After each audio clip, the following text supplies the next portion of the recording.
빌립보 성에서 자주색 옷감 사업가인 루디아를 만나서 복음을 전하고 그리고 이제 믿게 되었던 이야기를 우리가 살펴보았죠. 오늘은 바울 사도가 길에서 점치는 여종 하나를 만나서 귀신을 쫓았는데 그랬다가 매맞고 그리고 빌립보 감옥에 갇히는 그런 아주 속상하고 정말 황당한 일이 일어납니다. 그러니까 성령님의 인도하심에 따라서 이 시작한 마게도니아 선교였는데 시작부터 이렇게 고난이 정말 말이 아닌 것 같습니다. 오늘 이 빌립보에서 생긴 이 사건 에피소드에서 우리에게 유익이 될 만한 교훈을 샅샅이 살펴보려고 합니다. 주님께서 마음을 열어서 잘 깨닫게 해주시고 그리고 또 우리에게 오늘 은혜를 주시려고 믿습니다. 우선 바울과 실라의 입장에서 당한 이 고난에 대해서 먼저 한번 살펴보겠습니다. 그러니까 바울 전도팀은 루디아 집에 묵으면서 이제 빌립보 전도에 힘을 쓰고 있었어요. 그런데 이렇다 할 성과를 얻지 못했던 것 같습니다. 16절을 보면 바울이 이제 기도처를 오가면서 몇몇 사람들에게 복음을 전하고 가르치고 있었던 것을 알 수 있습니다. 그런데 하필 길에서 점치는 귀신 들린 여종을 만나게 돼요.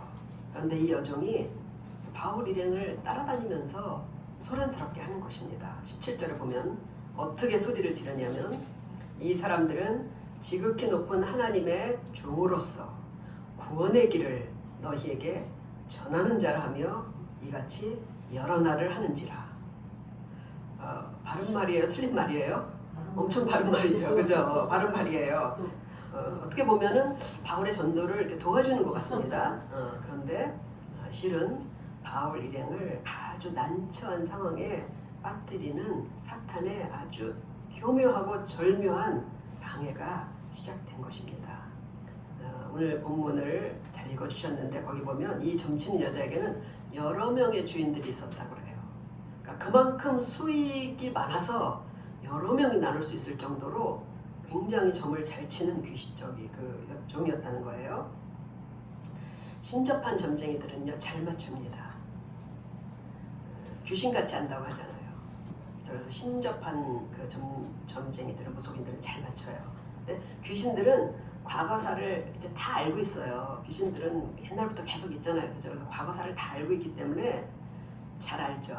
점쟁이가 그걸 맞추면은 막 사람들이 굉장히 막 소름 끼친다고 그러고 굉장히 놀랍니다. 사실 사람들은 과거보다는 뭐가 더 궁금해요? 미래가 더 궁금하죠. 그런데 귀신들도 우리처럼 미래는 알지 못합니다. 그러나 미래의 길흉을 약간은 조작할 수가 있어요. 그래서 특히 흉한 일들은 종종 알아맞추는 것처럼 보이게 되는 것입니다. 요즘 TV 보면 무속인들 많이 나오죠. 굉장히 우려가 됩니다. 요즘 무속인들은요 옛날 우리가 말하는 무당 같지가 않아요. 그러니까 뭐 전직 연예인, 그 다음에 또 체육인, 가수 막 이런 사람들이 신내림을 받아가지고 무속인이 되다 보니까 사람들이 그 경계심이 굉장히 많이 사라졌어요.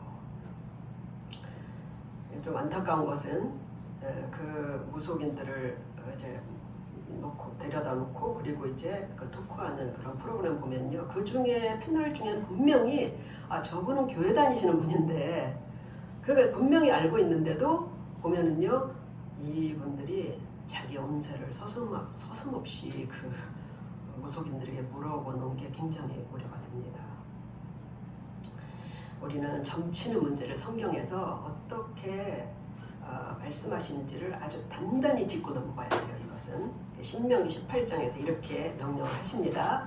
많은 부분에 이런 것에 점치는 문제에 대해서 하나님께서 금하셨어요. 근데 이제 신명기 18절에 보면 10절에 보면요 점쟁이나 길흉을 말하는 자나 뭐 잘된다 못된다 길흉을 말하는 자나 요술하는 자나 무당이나 신접자를 너희 가운데서 용납하지 말라. 용납하지 말라. 너희는 네가 이제 가나안 땅에 들어가서 쫓아낼 이 민족들은 길흉을 말하는 자나 점쟁이의 말을 듣거니와 네게는 네 하나님 여호와께서 이런 일을 용납하지 아니하시느니라. 그것을 알라고 하면 안 된다는 거예요. 대신 우리에게 한 가지를 지시하셔요. 15절에 이어서 보면 네 하나님 여호와께서 너희 가운데 네 형제 중에 너를 위하여 나 같은 선지자 하나를 일으키시리니 너희는 그의 말을 들을지니라. 무당이나 점쟁이나 신적자의 말을 듣지 말고 나중에 하나님이 보내실 나 같은 선지자의 말을 들으라는 거예요. 물론 여기서 모세가 나 같은 선지자라고 말한 인물은 훗날에 오실 예수 그리스도를 말하는 것이에요. 그러니까 미래의 기륭을 말하는 그런 점장이의 말을 듣지 말고 예수님의 말씀을 들으라는 것입니다. 그러니까 예수님은 우리에게 다 말씀하셨어요. 그죠? 그리고 그것은 다 어디에 기록되어 있어요? 성경에 기록되어 있습니다. 그러니까 우리는 성경을 통해서 예수님께 들어야 하는 거예요. 개인의 길흉을 예수님은 말해주시지 않으셨습니다. 그러니까 우리가 점치는 자에게 가서 나의 길흉을 물어서도 안 되고, 그리고 교회 안에는 예수님의 이름, 성령님의 이름으로 개인의 길흉을 점 봐주는 사람들이 많아요. 이런 사람들은 우리가 멀리해야 합니다.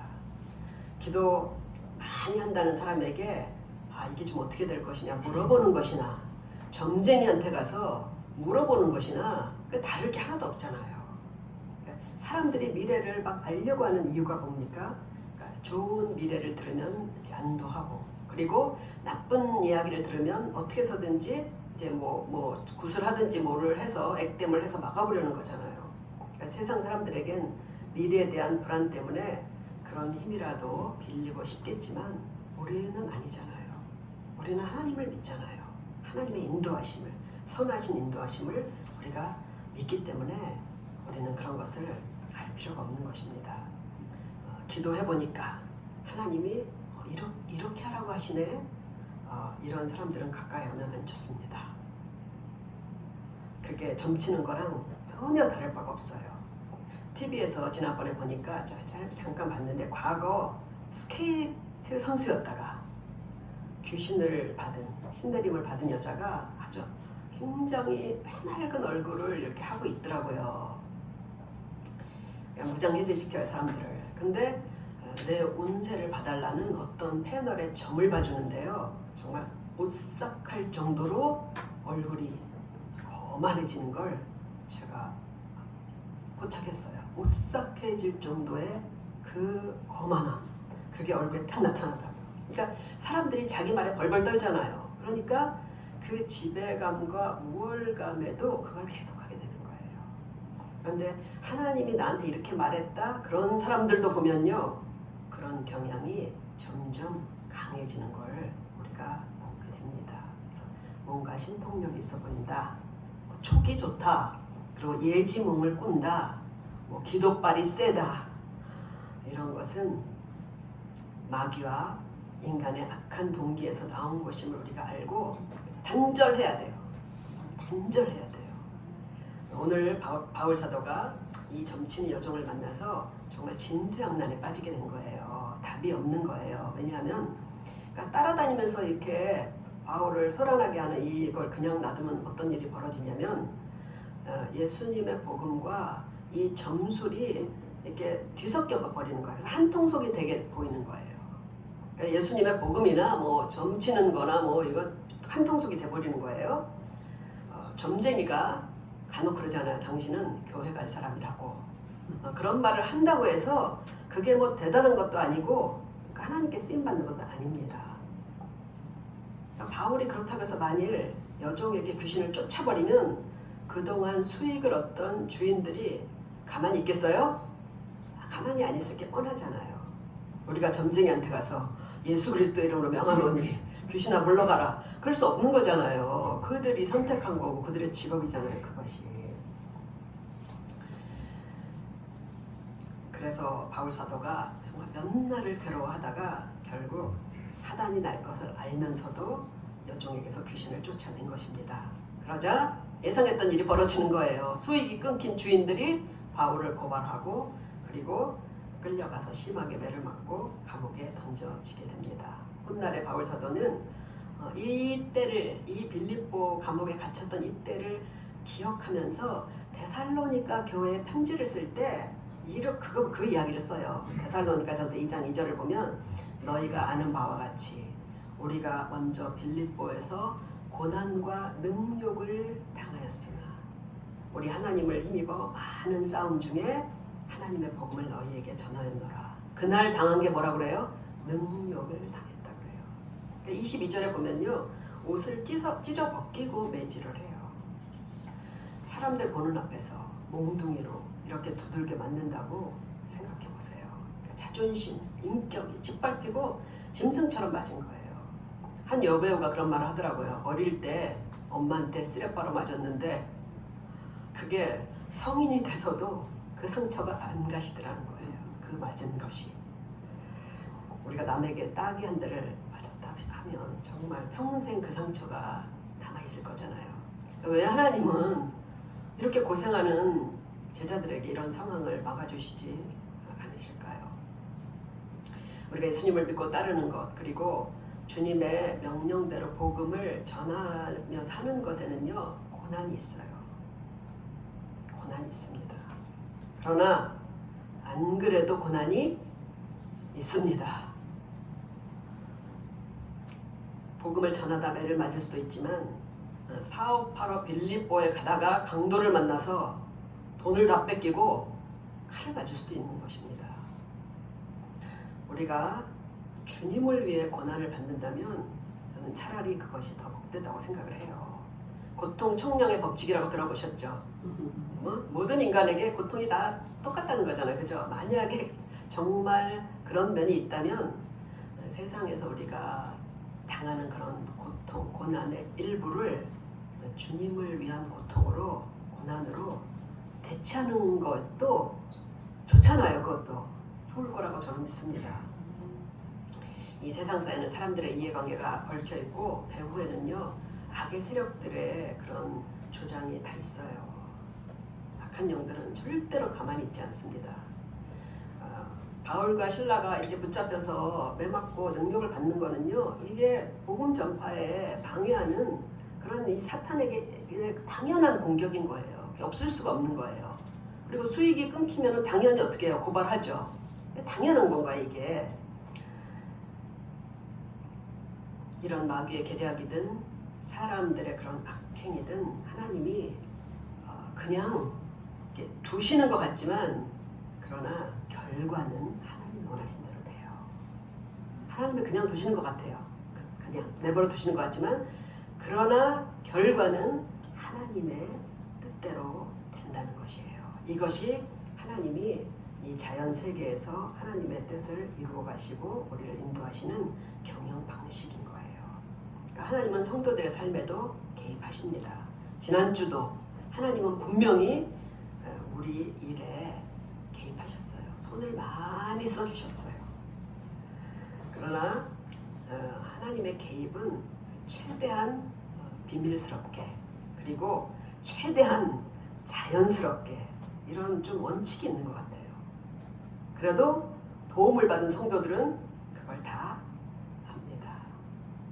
단 오늘처럼 감옥 털을 뒤흔들어서 감옥 문을 열어 젖히고 죄수들의 착고가 다 풀려나가는 이런 특별한 기적도 없지는 않아요. 특별한 기적도. 바울이 로마에 잡혀갈 때, 로마로 잡혀갈 때, 압송돼서 갈 때 유라굴로 강풍을 만나잖아요. 큰 태풍을. 그때 하나님께서 그 배에 탄 276명의 영혼을 바울에게 주셨다 그래요.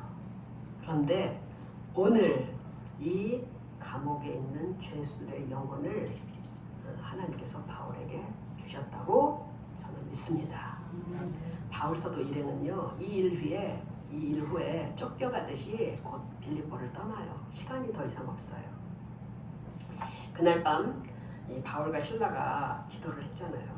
드리는 기도와 찬양을 죄수들이 주의 깊게 들었다고, 원문에 보면 주의 깊게 들었다고 본문은 그 사실을 전합니다.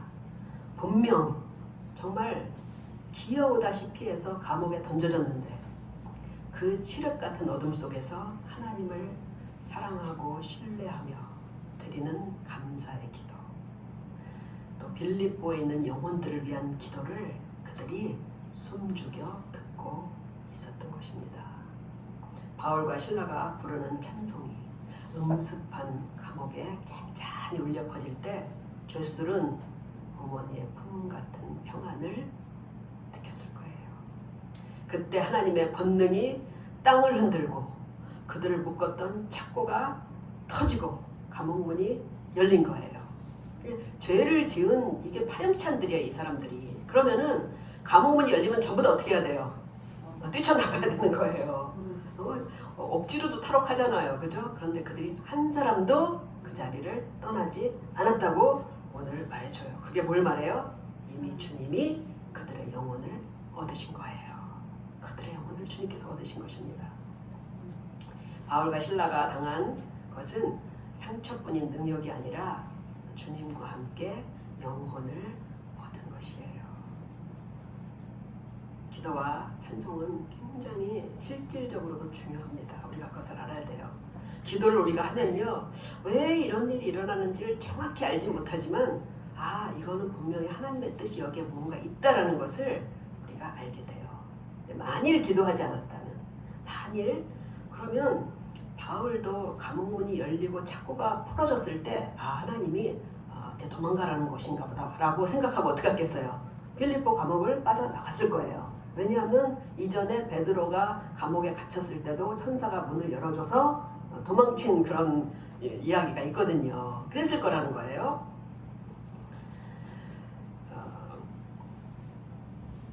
기도를 해야 우리가 일이 벌어질 때 거기에 있는 하나님의 뜻을 알게 되고, 그리고 내가 어떻게 여기에 반응을 해야 될지 그런 지혜를 얻을 수가 있는 것입니다. 기도를 하지 않고 감사의 찬송을 드리지 않아서 우리 앞에 열리지 않는 분들이 많을 거라고 저는 생각을 해요. 그거를 깨닫지 못한데 열어주면은 그냥 도망가 버리게 되는 거예요. 주님은 십자가에서 구원의 길을 완성하신 것으로 일을 다 마치신 게 아닙니다. 그 구원 안으로 죄인들을 불러 모으셔요. 그 일에 우리가 함께 할 때 이런 고난이 있어요. 이런 고난이 있지만 주님은 이 십자가를 억지로 지으시지 않아요. 네가 이 고통을 좀 참아줄 수 있겠니? 네가 맞고 감옥에 들어가야 저 죄수들과 간수들을 구원할 수 있을 텐데, 세상 고난은 동의가 없이 덥석 우리를 집어삼킵니다. 이 세상의 환난이 우리한테 동의없지 않아요. 그러나 주님을 위해서 우리가 당하는 고난은 반드시 우리의 동의하에서 이루어지는 거예요. 우리가 동의를 할 때 주님의 십자가를 질 수 있는 것입니다. 싫으면 우리가 안 하잖아요. 싫으면 안 해요, 주님의 일은. 물론 내가 동의해서 당하는 고난도 주님께서 그 고난에 함께 하셔요. 아마도 매를 맞고 있는 이들을 보면서 예수님은 어떤 생각을 하셨겠어요? 차라리 내가 다시 내려가서 저 매를 맞는 게 낫겠다고 생각을 하셨을 거예요. 예수님도 그 매를 맞으셨잖아요. 내 자식이 내 집을 위해서 만약 그런 수모를 당한다면 당연히 부모된 우리가 더 큰 아픔을 느낄 수밖에 없는 거죠. 그런 하나님을 알기에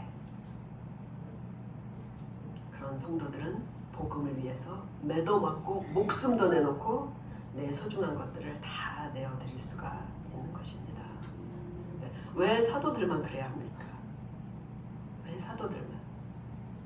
주님께서 똑같이 우리를 위해서 죽으셨는데요.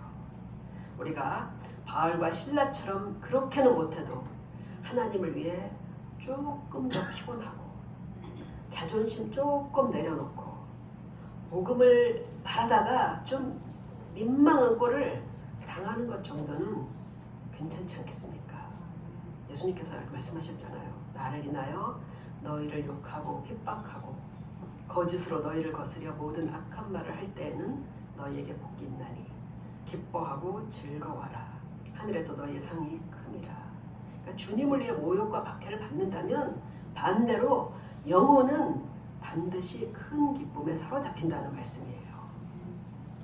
우리가 예수님을 믿으면서도 그런 기쁨과 즐거움이 사라졌다면 주님을 위해 아무런 박해와 불이익도 당하지 않기 때문인지도 모릅니다. 다른 박해를 받고 있는 거야. 주님을 위해서 박해받는 게 아니라 다른 고통을 받는 거예요. 만일 주님을 위해서 우리가 고난을 당한다면 주님께서는 더 큰 위로와 기쁨으로 우리를 축복해 주실 것입니다. 하나님은 마귀의 생각대로 결론이 나게 하지 않으셔요. 절대로. 바울과 실라의 명예를 회복시켜 주시고 그리고 죄인들이 구원받는 그 벅찬 감격의 현장에 주인공으로 우뚝 세워주십니다. 바라기는 우리 모두가 이렇게 복음의 일꾼들이 될 수 있기를 간절히 축복드립니다. 다음은 점치는 여종 그리고 구원받은 간수에 대해서 잠깐 생각을 해보겠습니다. 귀신 들린 여종은요, 누가 봐도 소망이 없는 인생이에요. 누가 봐도 귀신에게 사로잡혔어요. 정말 벗어나지 못합니다. 또 인간 주인이 여러 명이에요. 도저히 그들에게서 자유를 얻을 수 있는 그런 상황이 아닙니다. 이런 악령과 그리고 죄악의 환경 여기에 다 갇혀 있는 것이 그게 하나님을 만나기 전에 모든 인간 죄인들의 그 상태인 거예요. 그것이 하나에만 묶여 있는 게 아니에요. 인생의 분례가 죄인들에게 꼭 그렇습니다. 꼭 그런 거예요. 그런데 그런 삶에 예수님이 찾아오시지 않으면 어떻게 구원을 받겠어요? 어떻게 거기서 해방을 얻겠어요? 주님이 찾아오시는 거예요. 그러니까 귀신에게 몰려서 귀신의 사주로 바울의 복음 전도 사역을 망쳐놓으려고 다가갔지만 하나님은 그것을 오히려 구원의 기회로 이용하시는 거예요. 그걸 통해서 구원을 하시는 거예요. 범키라는 가수가 있는데 아마 우리는 나이 드신 분들은 모르실 거예요. 저도 처음 들어봤어요. 범키라는 가수가 이런 간증을 하는 걸 제가 영상에서 보았는데요. 이제 힙합 가수예요. 이제 힙합계에서는 꽤 유명한 사람인가 봐요. 이 범키 형제가 청소년기에 미국에 이민을 갔는데 부적응한 거예요. 그래서 이제 나쁜 친구들하고 어울리고 갱단 그런 조직에서 이제 정말 방탕하고 위험한 삶을 살았다고 합니다. 근데 이제 막 서로 이제 그 막 조직들끼리 청소년들끼리 막 서로 총질을 해대서 자기가 아주 좋아하는 형은 거기 총에 맞아서 죽었다고 그러더라고요. 근데 그대로 미국에 있다가는 자기도 그렇게 죽을 것 같더래요. 그래서 이제 한국행을 결심을 하고 한국에 돌아와서 자기가 그동안 하고 싶었던 음악을 하게 된 거예요. 그래서 이제 힙합을 해서 힙합계에서는 아주 꽤 유명한 사람이 되었다고 합니다. 그런데 이제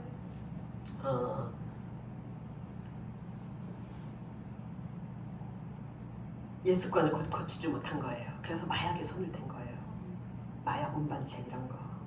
그러다가 예수님을 믿는 아내를 만난 거예요. 그래서 1년여를 뭐 그냥 건들건들하고 이제 교회를 다니다가 몇 년 전에 있었던 그 마약 사범으로 그게 사건이 터져가지고 붙잡혀 들어간 거예요. 그래서 구치소에 들어가게 된 거예요. 그래서 구치소에 들어가서 이제 할 게 없잖아요. 그래서 큐티책 굉장히 중요합니다. 매일 성경. 큐티책을 우연히 이렇게 딱 펼쳤는데 거기 이제 로마서 6장 18절이 딱 한 줄이 써 있는데 그게 눈에 확 들어오면서 마음에 확 꽂히더라는 거예요. 너희가 본래 죄의 종이더니 이제는 죄로부터 해방되어 의에게 종이 되었느니라. 그러니까 죄의 종과 의의 종이라는 게 확 들어오더라는 거야 머릿속에. 이전엔 갱단도 하고 마약도 하고 온갖 나쁜 짓을 하고도 뭐 자기가 죄인이라는 걸 몰랐다는 거예요. 죄인이라는 인식이 없었다는 거예요. 그런데 이제 구치소에 들어가서 얼마나 자기 삶에 대한 회개가 나오는지 운전하고 가다가 시비가 붙어서 문 내리고 옆에 있는 운전자에게 욕한 것까지 다 생각이 나더래요. 그래서 그걸 다 회개를 하게 됐더래요. 그러니까 구치소에 들어가면 다 죄 지은 사람들이잖아요. 그죠? 각종 죄인들인데 그 사람들보다 자기가 가장 큰 죄인인 것 같아서 구치소에 들어온 게 한 번도 원망이 된 적이 없다고 하더라고요. 이제는 과거 자기의 최고의 인기곡이었던 미친 연애 이런 노래 안 부른다고 그러더라고요. 제목이 벌써 그렇죠? 널 가지고 놀래? 막 이런 노래 불렀더라고요. 이 노래 안 부른다는 거예요. 그런데 왜냐하면은 혹시라도 그런 가사가 청소년들에게 나쁜 영향을 줄까봐 그래서 그 노래를 안 부른다고 그러더라고요. 가수가 자기 최고의 히트곡을 안 부르는 게 쉬운 일이겠어요? 다 그거 불러달라고 하는데 안 부른다고 그래요. 그 이야기를 하고 지금 자기가 부르는 노래에는 예수님, 하나님 그런 이름은 나와 있지 않지만 그 하나님과 예수님을 향해서 부르는 노래라고 하더라고요. 그러니까 의의 종이 된 거예요. 죄의 종에서 의의 종으로. 우리 전에 뭐 가수 김범수 씨 아시죠? 우리가 사랑하는 형제 이승윤 형제가 둘이 이제 위로라는 듀엣곡을 불렀더라고요. 근데 김범수 씨도 우리 형제거든요. 전에 보면 새롭게 하소서에 나와가지고 간증한 내용이 있더라고요. 들어보진 않았는데 그 우리라는 노래를 들으면요 그냥 복음성가예요. 그러니까 우리는 들으면 알아요. 그거를 복음성가예요. 이 범키 형제는 마약과 악령에 붙잡혀서 살 운명이었어요. 그런데 그 마약 사건이 오히려 결국 하나님께로 인도하게 된 것입니다. 하나님이 그렇게 쓰시는 거예요. 우리가 어떤 나쁜 상황 가운데 어떤 죄악 가운데 있다 할지라도 하나님께서는 그거를 통해서 우리를 하나님께로 인도하시는 도구가 되게 하신다는 것입니다. 사람은 고쳐 쓰는 거 아니라고들 말하죠. 사람 고쳐 쓰는 거 아니다. 하나님은 사람을 다 고쳐서 쓰십니다. 성경의 모든 인물들 그리고 주님의 교회에 있는 성도들의 공통점은요 다 고쳐진 사람들이에요. 고쳐서 쓰임받는 사람들입니다. 우리도 분명하게 하나님이 우리를 고치셨잖아요. 맞습니까? 네, 고쳐주셨나요? 그러니까 우리가 점점 주님을 향해서 닮아가고 점점 우리가 거룩해지고 성화되어 가지만 그 이전에 내가 고쳐졌다. 내가 과거와 달라진 고쳐졌다는 그런 분명한 그런 인식, 그런 믿음이 먼저 선행돼야 되는 거예요. 내가 하나님께 와서 고쳐졌다는 그런 간증이 없다면 아직 쓰실 수가 없는 거예요. 오늘 본문에서 이 점치는 여종은 귀신이 쫓겨나서 주인들에게는 이제는 더 이상 쓸모가 없는 종이 됐어요. 무익한 종이 되었습니다. 그러나 예수님께는 유익한 종이 된 줄로 믿습니다. 이들이 말하자면 빌립보 교회의 성도들 된 거예요. 마지막으로 간수의 경우를 잠깐 생각을 해볼게요. 간수는 오늘 본문을 이렇게 읽어보면요 성실해요. 책임감이 강해요. 그리고 자기 자신을 믿을 만큼 자존심이 굉장히 강한 사람입니다. 그 당시에 간수는 퇴역 군인들이 많았대요. 굉장히 자존심이 강한 사람들이에요. 그러니까 지진이 나서 땅이 흔들리고 옥문이 활짝 열려서 죄수들이 다 도망갔구나 이제는. 그렇게 생각하자 그 강함은 한순간에 무너져요. 정말 우리가 그러잖아요. 그죠? 그렇게 저런 분이 한순간에 목숨을 끊었다는 거예요. 한순간에 무너진다는 거예요. 간수라는 직업, 이 세상의 삶이 그의 모든 거예요. 모든 것이었다는 거예요. 그러니까 점치는 여종처럼 어떤 영적인 세계에 대한 아무런 인식도 없었던 사람이에요. 이 사람은 정말 영혼과 신에 대한 문제, 또 삶과 죽음에 대한 문제, 그런데 아무 관심 없는 사람도 있습니다. 제가 지난주에 아래 미용실에 가서 머리를 하면서 원장님하고 얘기를 좀 나눴는데요. 그 원장님이 저한테 하소연을 하더라고요. 남편이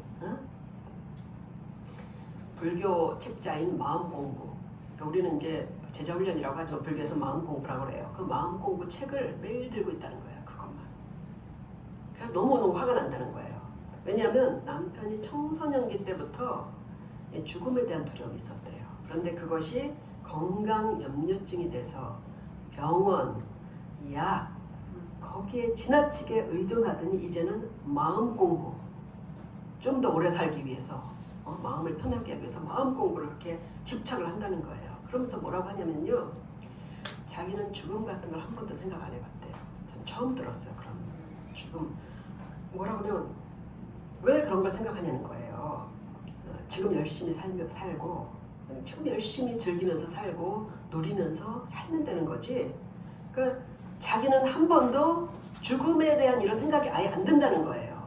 그러니까 제가 제 생각에 오늘 간수가 그런 사람의 부류인 것 같더라고요. 그러니까 지금 이 세상의 삶이 그냥 전부인 거예요. 그러니까 그게 한순간 다 무너졌다고 생각되니까 더 이상 살 이유가 없는 것입니다. 그래서 당장 칼을 들고 자결하려고 하는 거예요. 뒤에 보면요, 간수와 가족들이 다 예수님을 믿고 세례받고 구원받았다고 돼 있잖아요. 가족 다 있어요. 그런데 그는 오직 현세, 오직 나, 그것을 전부로 알고 살았다는 것을 알 수 있는 거예요. 이런 간수에게도 하나님이 찾아오신다는 거예요. 우리가 다 이런 사람들이잖아요. 그죠? 안 찾아오시면 어떡하겠어요? 찾아오셔요. 바울이 자결하려는 간수에게 소리를 치잖아요. 네 몸을 상하지 말라. 네 몸에게 악을 행하지 말라 해요. 우리가 다 여기 있노라. 그때 간수가 어떻게 합니까?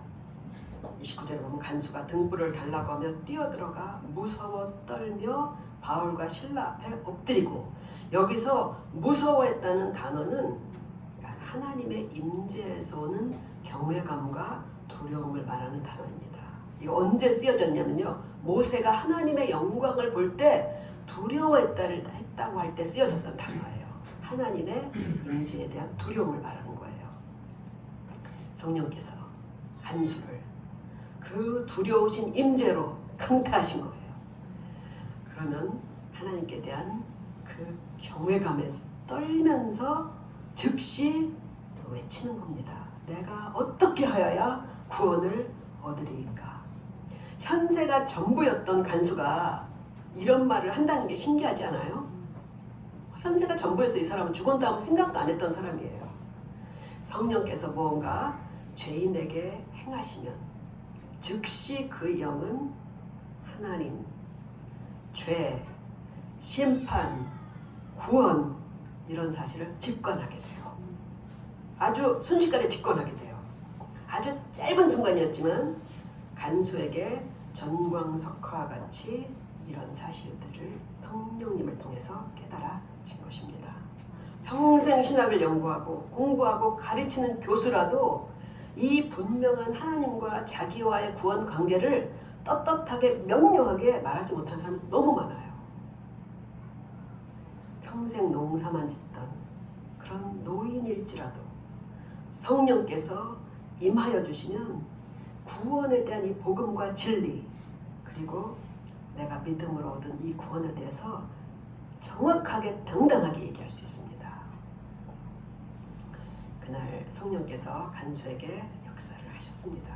바울은 그의 영혼의 외침에 답하죠. 구원의 길을 가르쳐요. 주 예수를 믿어라. 그리하면 너와 내 집이 구원을 얻으리라. 간수의 가정이 구원을 받고 날뛰듯이 기뻐했다고 원어대로 하면 그렇게 나와요. 구원은 너무 기쁜 거예요. 결론을 맺도록 하겠습니다. 오늘 말씀이 우리에게 가르치시려는 그 요지는 이거예요. 우리가 한 면에서는 점치는 여종 같았고, 또 한 면에서는 이 세상이 전부로 알고 하나님과 영의 세계의 맹인이었던 간수와 같은 사람들이었다는 것입니다. 아까 인정하시나요? 그런 우리를 구원하시기 위해서 하나님은 스스로를 죽음에 내주신 거예요. 스스로를 죽이신 거예요. 그리고 가장 사랑하고 아끼는 제자들이 매 맞고 감옥에 가게도 하실 수 있다는 거예요. 나를 위해서도 그렇게 하셨습니다.